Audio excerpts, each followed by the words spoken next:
आजपासून मी 2 दिवसाच्या मराठवाड्याच्या दौऱ्यावर निघालेलो आहे ते याचसाठी की या 12च्या 12 जिल्ह्यातून शक्तीपीठ महामार्ग विरोधी संघर्ष समितीच्या मोर्चाला जास्तीत जास्त शेतकऱ्यांनी आझाद मैदानावर यावं यासाठी 40-42 हजार कोटीत होणारा रस्ता 86,000 कोटीमध्ये करायचं हे मान्यताच्या नावाखाली 1.5 लाख कोटी रुपयांपर्यंत न्यायचं आणि त्यातून अमाप माया गोळा करायचा हे कारस्थान आणि प्रशासकीय अधिकाऱ्यांनी रचलेलं आहे। शेतकरी असो किंवा शेतकरी नसाल, आपण सगळ्यांनी ही जी लूट चालू आहे त्या लुटीला विरोध केला पाहिजे।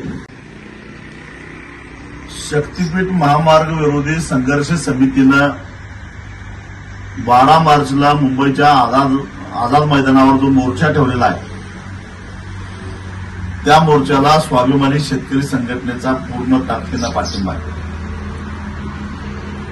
शक्तीपीठ महामार्ग हा शेतकऱ्यांच्या मुळावर उठणारा आहे, आवाजवी आहे आणि महाराष्ट्राच्या अर्थकारणावर विपरीत परिणाम करणारा आहे।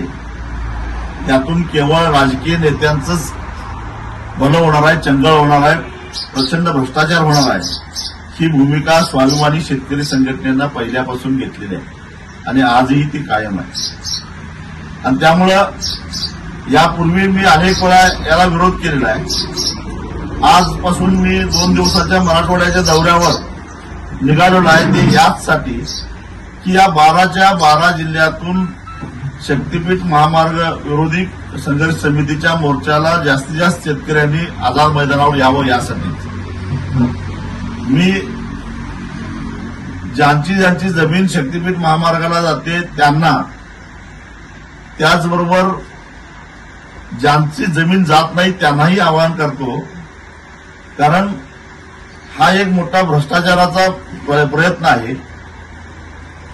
40-42 हजार कोटीत होणारा रस्ता 86,000 कोटीमध्ये करायचं आणि पुन्हा सुधारित प्रशासकीय मान्यताच्या नावाखाली 1.5 लाख कोटी रुपयांपर्यंत न्यायचं आणि त्यातून अमाप माया गोळा करायचा हे कारस्थान या महाराष्ट्रातल्या काही राजकारण्यांनी आणि प्रशासकीय अधिकाऱ्यांनी रचलेलं आहे।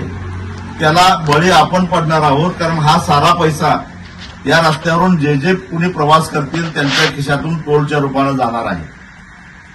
तेव्हा भ्रष्टाचार करून भानगडी करून हे लोक जातील, परिणाम आपल्याला भोगावे लागणार आहे।